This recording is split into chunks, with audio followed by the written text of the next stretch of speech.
Focus now. Ben Domenech, Fox News contributor and host of the Big Ben Show podcast. Ben, you wrote this profile about Senator Markwayne Mullin back in 2023. It's titled Markwayne Mullin, the Senate's Stoic Brawler. It's got some one-liners in here. First of all, you met him at a bar in Oklahoma, and you said that you went to find out the answers about the Cherokee Nation man notorious for how quickly he flees Washington, D.C. to go back home to the place where he grew up, the poorest and most desolate part of Oklahoma. Markwayne Mullin is a character, and he's a guy who has an outsized personality. He doesn't always show it. Sometimes he does on our network, and I appreciate it when he does, certainly. But the interesting thing about him is that even though he will say things that are confrontational, I mean, we all remember the point where he looked like he was about to get into a fight with someone during a hearing a couple of years ago. He actually is someone who bridges the divide in an interesting way on Capitol Hill. He has good relationships on the Democratic side of the aisle, as you just saw. And I think that he's going to be someone who it's really hard to oppose for this job. And even if, you know, at the same time, you're going to have people who are celebrating this on the right who, quite frankly, were frustrated with a lot of incompetence that they saw under Kristi Noem. They want to see these policies go forward. They want to see them work, and they don't want the leadership of DHS to be a distraction.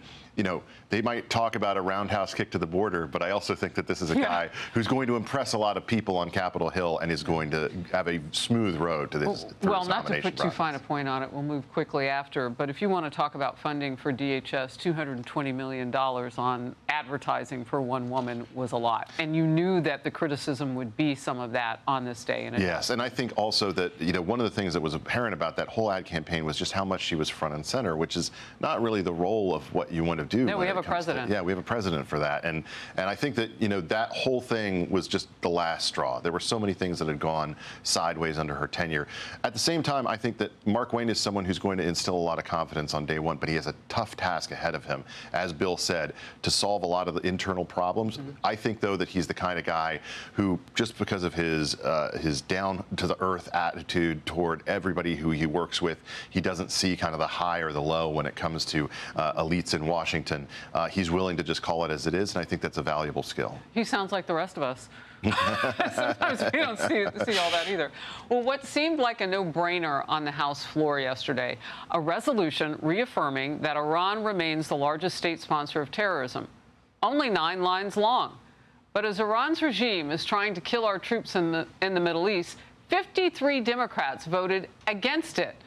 That is a stark contrast to just 3 years ago, when under President Joe Biden, the very same resolution passed 420 to 1.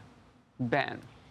Well, it was my own congressman for his sins, Don Beyer, was first on your list there, and I'm pretty pissed off about that. Look, this is the easiest vote in the world. It's just a factual statement. It's saying that Iran is the greatest state sponsor of terror, and because of that, of course, there are certain things that follow, and the Democrats are uncomfortable with the things that follow, namely that America should be doing what it can to take a regime that is at its weakest moment, that has seen its proxies absolutely defeated across the region, to go after them in a way that, quite frankly, the American military has been preparing for a very long time. Yeah, I don't understand why, with all of that going on and the opportunity militaristically to hit Iran at this moment, anybody would want to make us weaker. On the flip side of that, what is up with that with Democrats? You know, I think that this is, I don't know this Democratic Party, if they still have any kind of muscle memory for the moments that they had in the past, that you and I saw here on Capitol Hill in the wake of 9/11 and during the height of the fears regarding terrorism in the past,